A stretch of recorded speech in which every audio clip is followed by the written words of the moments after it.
যাহা স্বপ্ন দেখিয়াছিলাম তাহাই দুঃস্বপ্নে পরিণত হইল। এটা কোনো কথা? চিন্তা করে রাখছি একটা, আর হয়ে গেল আরেকটা। এটা কোনো কথা বলেন? যখন থেকে অকটেন পেট্রোলের দামের কথা উঠে আসতেছে তখন থেকে চিন্তা করে রাখছে হয়তোবা 100 থেকে 110 টাকা দাম হইতে পারে।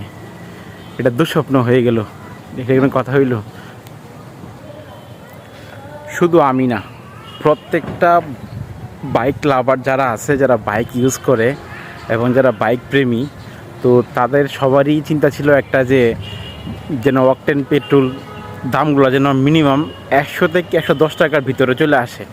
তো যদি 100 থেকে 110 টাকার ভিতরে চলে আসতো তাহলে কিন্তু বাইকের জ্বালানি খরচটা অনেকটা কমে আসতো এবং নিচটা অনেক ইজি হইতো।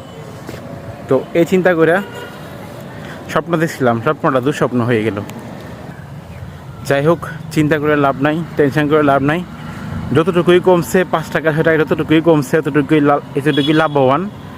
বা যেটা হয়েছে হয়তো বা ধীরে ধীরে কমবে, এটাই ভালো। আচ্ছা, এক লাফে না কমলে যদি ধীরে ধীরে কমে তারপর তো আমাদের অনেকটা সেভ হবে। আচ্ছা, আপাতত 5-6 টাকা কমছে, ভবিষ্যতে আরও কমবে। তো যাই হোক, সর্বশেষ পড়ি, যেহেতু 5 টাকা কমছে, বর্তমানে 5 টাকা কমা অনুযায়ী যেহেতু জ্বালানি খরচ 5 টাকা 6 টাকা সেভ হয়েছে, ওই হিসাবে এবার আমাদের যে ট্রান্সপোর্ট খরচ বা বাস খরচ এগুলো যেন সীমিত আকারে কমানো হয়, তাহলে ওই জ্বালানি খরচের হিসাবটা সমন্বয় হবে। যদি সমন্বয় না করা হয় তাহলে তো লসই।